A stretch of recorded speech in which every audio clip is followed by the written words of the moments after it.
or not right now. So, Yeah. all right. No Hi, worries. this is Ray Luskin, the author of The Creative Activist, Make the World Better, One Person, One Action at a Time. And I am your host for the Creative Activist Virtual Summit. And this has been a blessing to me. I've been so honored to talk with so many incredible people. And one of the people who was actually in my book, and the inspiration for the term creative activist came from Kathy Eldon. She is a teacher, a journalist, an author, a film and television producer in England, Africa, and the United States. In 1997, Kathy launched Creative Visions Foundation, a global organization that supports creative activists who use their creative talents to change the world around them.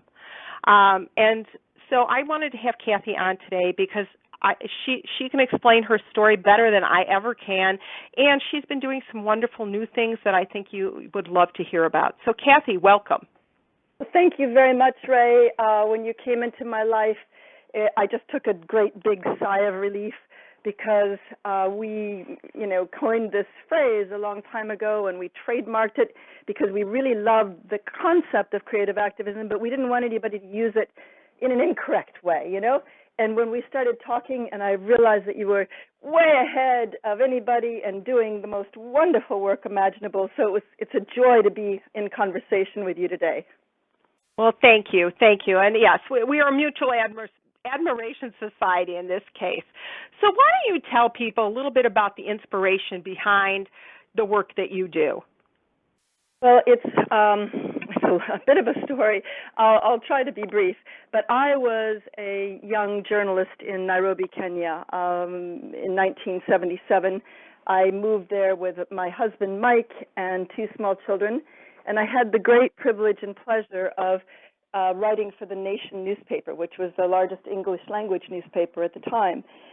I got to interview the most creative, active, inspired, and inspiring people imaginable, black, white, color, whatever, but people who were seeing a problem and finding solutions.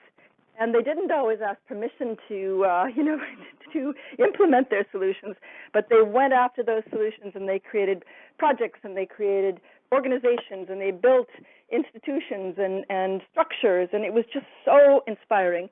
My son Dan trailed along behind me as a child. He was only 7 when we moved there, but he was inspired by these people.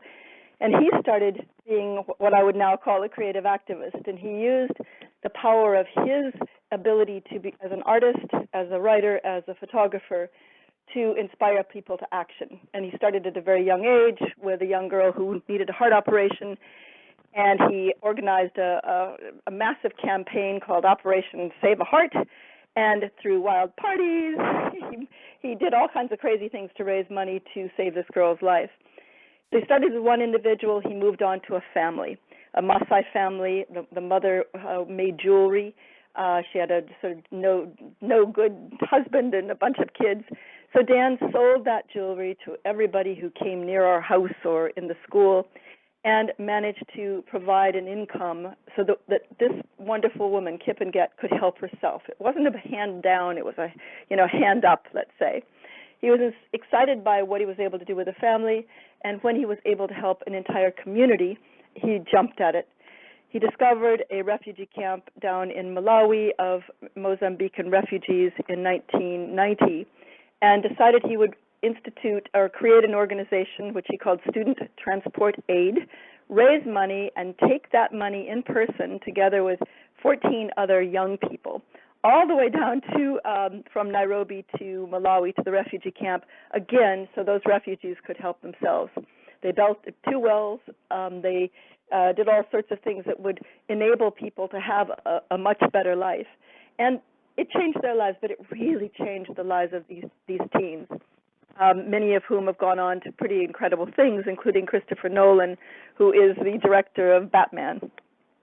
Having worked with an individual, a family, and a community, Dan next impacted a country. And this was at the age of 21 when he heard there might be a famine in Somalia. He and a friend from Reuters news agency ventured in, Dan took photographs which appeared on the front pages of newspapers all around the world and literally helped to mobilize Operation Restore Hope, which brought aid to tens of thousands, probably hundreds of thousands of starving people. Dan stayed on in Somalia for the next year, was hired by Reuters as the youngest Reuters photojournalist up to that point, and told a story of the famine, which then became a spiraling civil war. Tragically, he, together with 3 other young journalists, were beaten and stoned to death on July 12, 1993. They responded to a desperate survivors of a bombing of a house where it was believed by the American military that a baddie was hiding. The guy wasn't there, and several hundred innocent people were killed or wounded. This incident stopped me in my tracks. I wasn't sure I could survive what had happened, but I had a daughter for whom I had to live. I decided to try to transform the horror of Dan's death into something positive, and to use the power of media to tell stories that mattered, that could ignite action in the world, as my son had done and as I had done in my own way prior to that. We started making documentary films. I moved to Los Angeles wanting to make a feature film about the story of these young activists and journalists. Over the years, I've made quite a number of documentaries which ignite action, please God. And we started a foundation called Creative Visions, dedicated, as you said before, to inspiring and empowering creative activists who are using arts and media for social impact. So that's a long story, but that's how it happened. It's a long story and very powerful. So I'd love to talk, there are a couple pieces to this. I want to talk about your creative practice yourself, because, you've written books, you have, written a movie, and then it looks like it finally went into production. Could you just talk a little bit about what that's like for people, so that they understand if you've got a project that you want to do, and some of the roadblocks that you've had to overcome, and some of the challenges, and how you've succeeded and stayed so consistent, because this is a long passion project that's taken quite a while to get off the ground. So to address the books first, I have found that whatever I'm doing in my life, I thought, this will be material for a book. So as a very young mother, I did social history books for kids. As a young journalist in Kenya, I was very interested in food, so I interviewed chefs and did 3 cookbooks, and then I was the eating out guide person, Kathy Eldon's Eating Out Guide to Kenya, because I love to eat. I was interested in music, so I wrote a little book on music for kids. I always did everything with other people who knew way more than me, so I was really the channel of words through information through me to the public. I think that's really important, because so many people get stuck in the idea, I have to do it alone, and they own the material, and they worry that, but if it's more important to get the material out, then it's okay, if you find a writing partner, or if you find someone to ghostwrite, or even help you write your book. Always. I mean, you're only as good as the editing on your writing, and writing is rewriting and rewriting and rewriting, and I can really attest to that.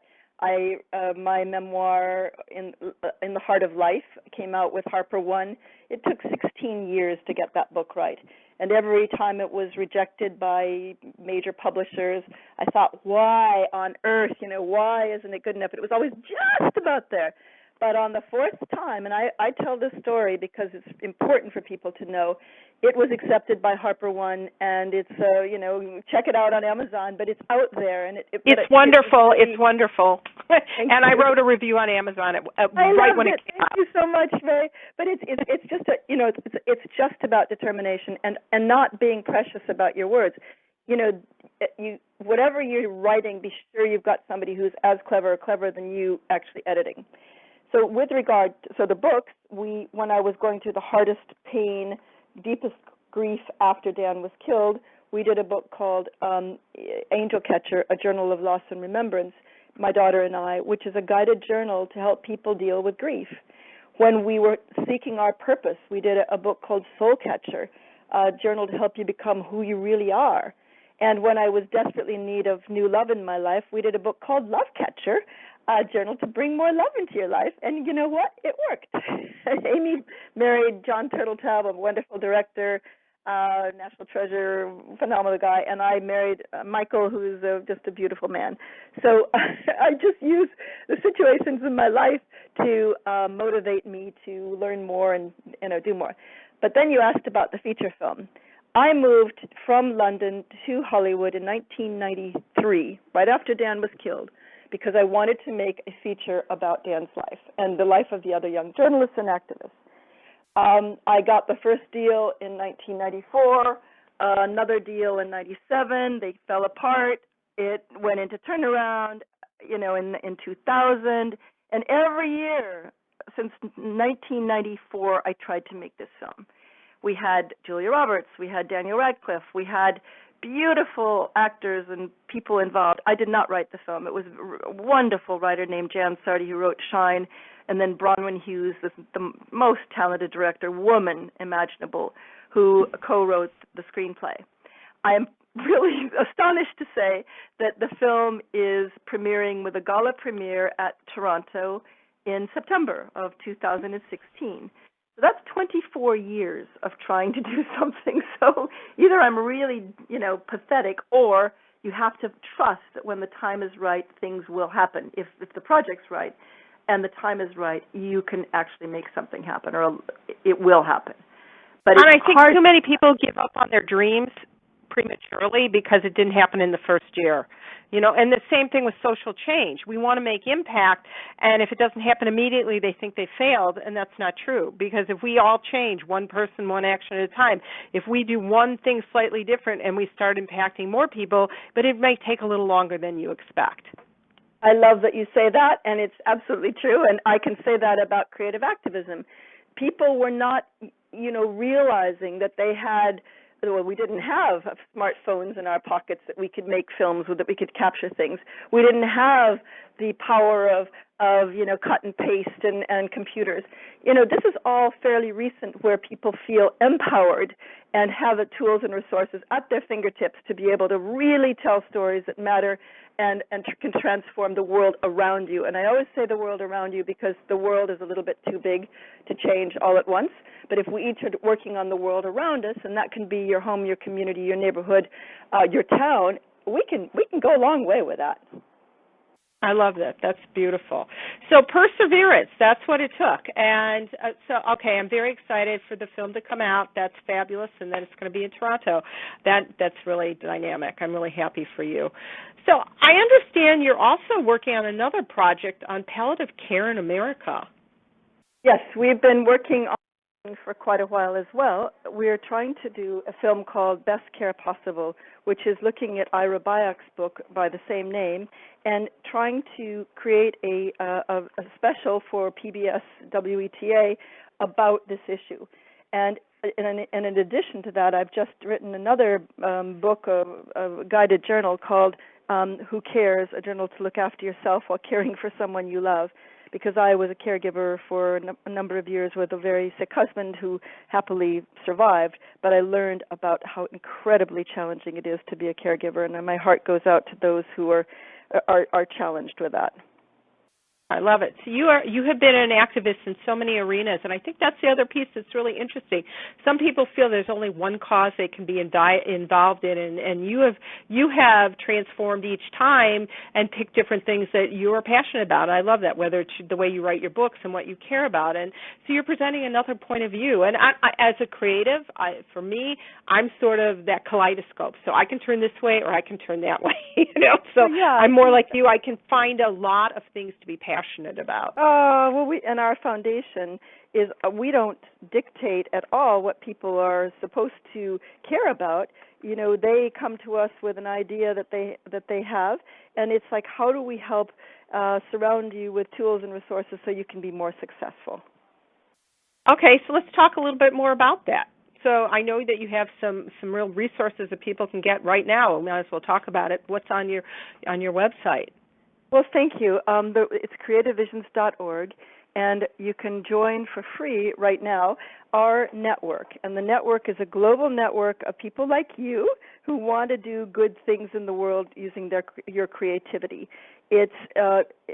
We're in the process of growing this, and I think right now we're growing by individuals, but we'll soon be reaching out to institutions and organizations and say, hey, climb on board, so that we can really grow rapidly. And so what you're doing, Ray, is so significant because you already have such a wonderful foundation of extraordinary creative activists who are interested. So all they have to do is go on to Creative Visions, sign up for the network, and we're in Atlanta, we're in New York, we are in Los Angeles as physical presences, and we have constant activities in both places. And then we're opening in London. I've just come back from Honolulu.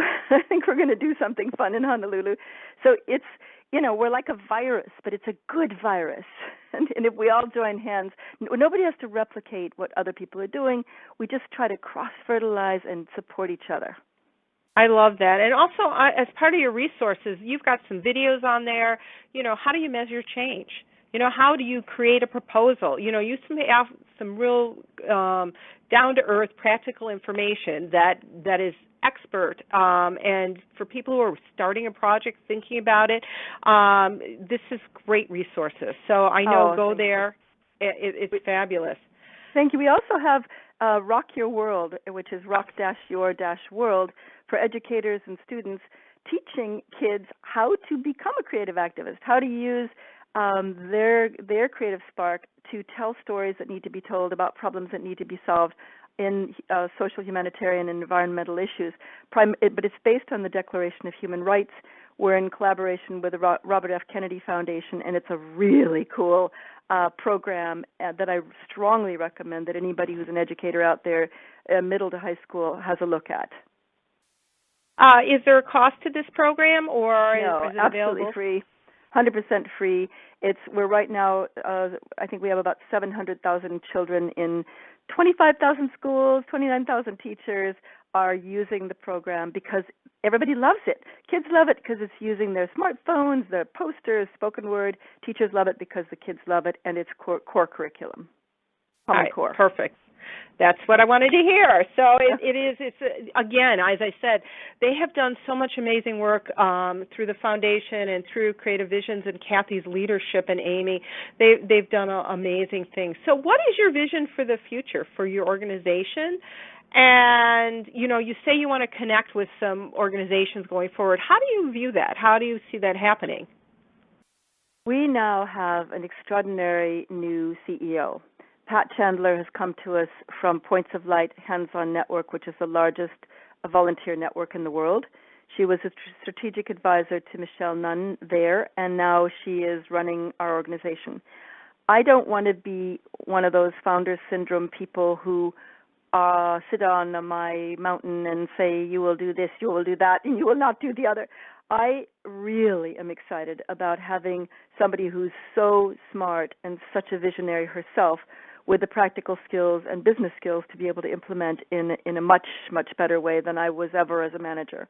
We've had a number of really great CEOs.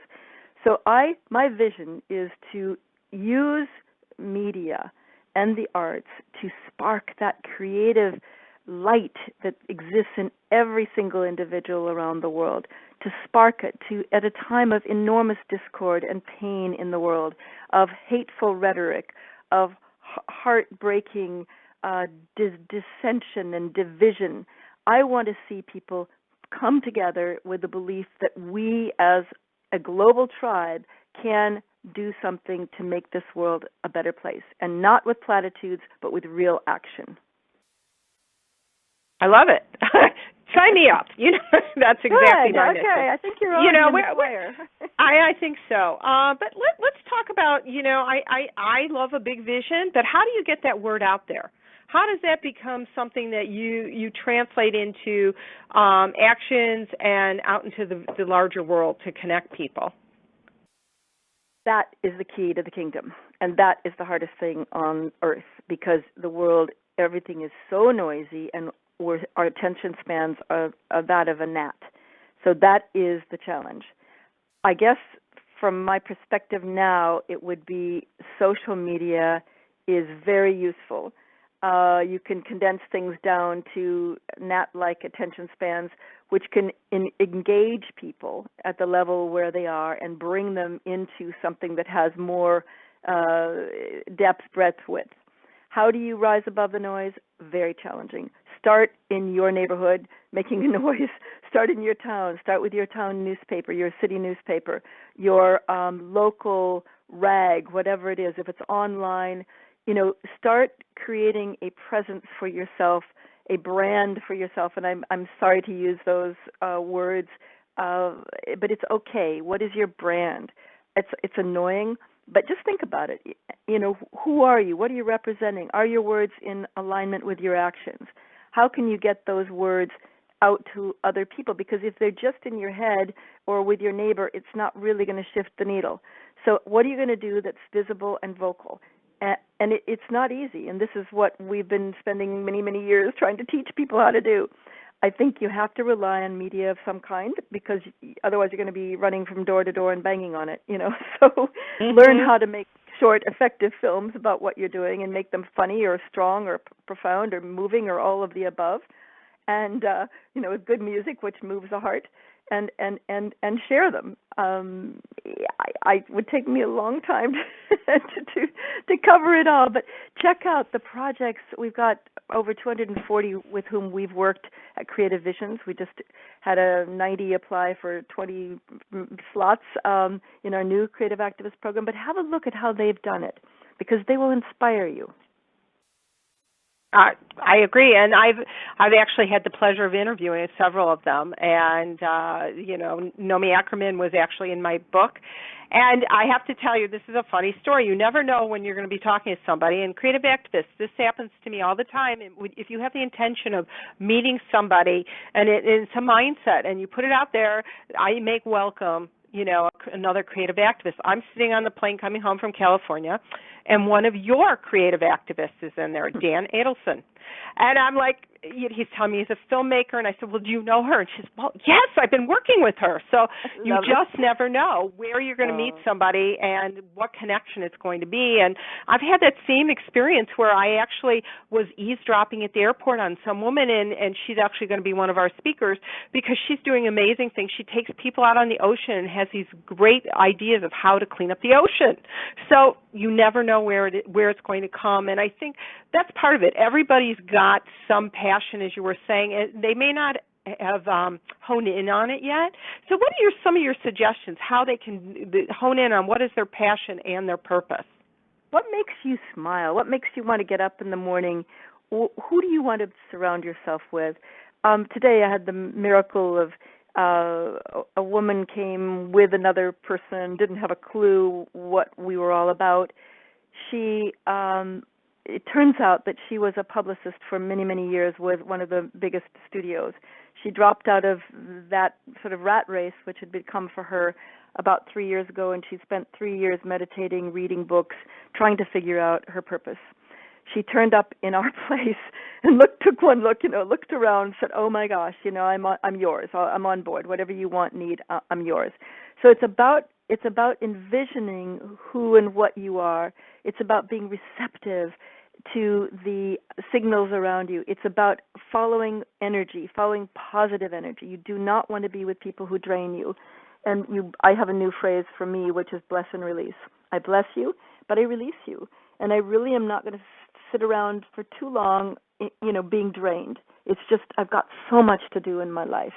So follow the energy, listen to what Ray is saying, listen to the interviews that you're giving, Ray, because people will be turned on and supercharged, and then they can listen inside. You don't have to listen to all the people around you as to what you should be doing. Throw away those scripts. Listen inside. What do you want to be doing? You can do it. Right. I mean, I'm very big on asking the question, what would you love? Not what circumstances tell you, not, well, I don't have the resources, the education, I can't, I won't, those kind of, what would you love? What would light you up inside? What is that? I mean, when I started this process, I didn't know that I was going to have a summit, and it came to me. All of a sudden, it was like, oh, that would be perfect because I've been talking about actually having a real live summit, and I said no, I'm not there. That's not what I want to do. I want to be able to track more people and bring more people from a global perspective because with the internet you can do that. And it was like, oh, that just lit me up. What would I love? Who would I want to talk to? And I've gotten to talk to a couple people who I wanted to for a long time, and one of them was Marianne Williamson, Cynthia Kersey of the Unstoppable Foundation, and it was a great opportunity because I'm being blessed with these people in my life with rich information and gems that I'm using as well as I hope other people are using, just like your wisdom. I think we that's really important to me, and I think the other piece that I find, and what you were sharing with people, is find your creative voice. And we all have a story of resilience and courage, something that we care about. And there are many ways to tell a story. There's poetry, there is the traditional book. It could be through photography, it could be through, a video, a documentary, it could be through dance, or theater presentation, so music. And that's part of this journey is finding what lights you up. And don't be surprised that maybe you've never tried poetry, but you might love to be part of a poetry or story jam. You just don't know what that looks like yet. And it's a yes. I totally concur. Okay, that sounds good. So do you have any other projects that you're really excited about, that you're thinking about doing? Because you're always got things in mind.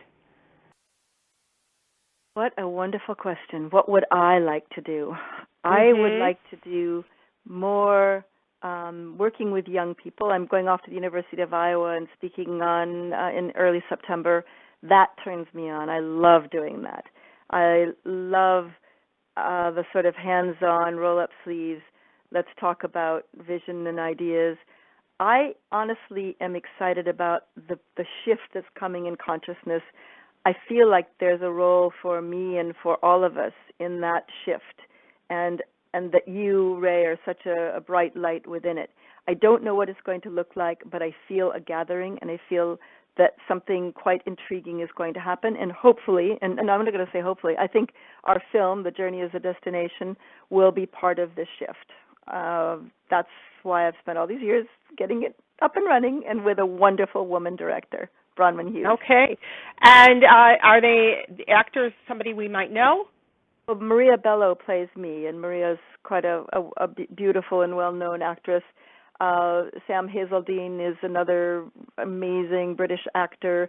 Ben Schnetzer plays Dan, and he is in a load of films that are coming out this autumn, including Snowden. He was just in Warcraft. He was in Goat and Pride. He's an amazingly talented actor. Ella Purnell is a rising young British star. Kelly MacDonald, who was in Train Spotter, is one of the journalists. So we have, really beautiful, talented actors, and I'm just really proud of them, of what they've done. I love it. So I need to ask you, because you've been working on projects for 10, 20 years, how do you maintain that sense of this is going to happen? How do you stay in faith and believe deeply and go through those tough times?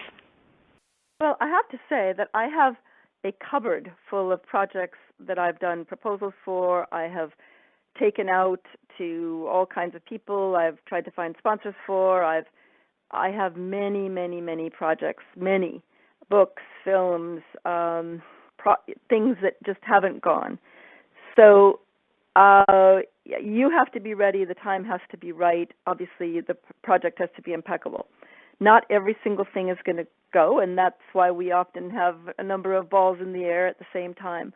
But if you feel in your heart that there is something that has to get out there, then, take it out. Listen to the criticism. Don't be arrogant about, oh, it's mine and it has to be this way. Listen to what people are saying, because there is a wisdom, I'm sure, in the input. You don't have to shift gears if you don't like what they say, but if you hear something that is a nugget of truth, then think about it, and know that timing is everything. And, the time wasn't right for this film of ours because the world wasn't screwed up enough. And, there wasn't enough Islamophobia, and there wasn't enough, FGM awareness out there. There wasn't enough, but right now is the right time for this film to come out. So okay, I've got to live with that. And thank goodness it's finally happening. But, hold fast to your dreams. Therein lies the future. But don't be arrogant about your dreams either. Be aware that they can maybe be even better and more honed and more edited and better edited or whatever. Just keep refining, defining, and you keep growing, because as you grow, the dreams will grow as well, or they'll change. So that's perfect, because I know when I wrote my book and I went through several editors, and one thing they said to me, said, "Ray, where are you in this book?" And I'm like, oh, and I had to figure out how to put me in the book. And so it became through the action steps. So I would reveal, how I was active, or I participated in a march, or, who my, one of my heroes was, Eleanor Roosevelt, and, and the Declaration of Human Rights and how important that was to me. So, I ended up finding, but again, like you said, you can't be arrogant about your project, or, because there are other people who have better ideas sometimes, and that you have to figure out that way. And I know for me, I realized that, I found my creative voice, but I was a little scared to share exactly who I was, all of me, and it's been a process of, exposing the truth and revealing, all aspects of me and owning that. And that was not something that came easily to me. I grew up in a, whatever stays, whatever said here stays here in a family. So it was like, oh, you really have to push those boundaries and change those stories and those patterns. And I think, again, that's why I want to do this program about finding your creative voice, because I think that we need to share our voices. And it was interesting. I was having a conversation with Mary Rockwood Lane, who started the first arts and medicine program in a hospital. And now she's taking it to working with youth who are at risk and who are in juvie and things like that. And she's gone and started a partnership with the community where she lives. And I was sharing an idea that I've always had about she wants to bring arts as a healing tool to these, instead of, restorative justice rather than punishment. And so I always had this idea that we should take some of these, you have a lot of properties that are in distress and foreclosed in some of the poorer neighborhoods. And what about if we could open up an art house where one room is for drumming, one room is for clay, one room is for photography, one is a music room where somebody can record. And it's not run by therapists. It's an actual place where kids could come, and I was thinking also the homeless. They have a place to dive in, and I said I always felt there should be a shower and washer and dryer. And she said, "Oh my God, I love that idea. Maybe I'll present it to my community." And I said, "I love it. I'm not wedded to whatever form it takes. If I had something that somebody else can use, that's what I believe creative activists do. They share those bigger ideas, and if somebody else has the facility, the resources, the know-how to make it happen, I love it." That's exactly right. Good job. Thank you. Well, we are running out of time, and I've loved our conversation. And I have to tell people, if you are in California, in the Los Angeles, well, it's really Malibu area, you have to go to their offices. You look out at the ocean. It is the most beautiful, peaceful, calm experience. So you have to go. The wild. We've got about 9 interns in the living room, so it's really wild. Yes, I bet it is. So again, I want everybody to take notes. Think about all the things that Kathy has said. Think about some of maybe the older projects or ideas that you've put on the shelf.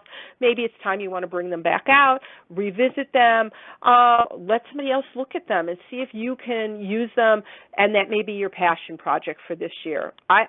Only you will know. And if you haven't thought about what it is you care about deeply, you can get her book, Soul Catcher, and it'll start you on a wonderful journey. So make notes for yourself and take one action step today, because activists act. And this is Ray Luskin of The Creative Activist, and I hope you have a fabulous day and know that one person does make a difference. Thank you. Thanks, Kathy. Such a pleasure. Thank you so much, Ray. Bye-bye. Bye.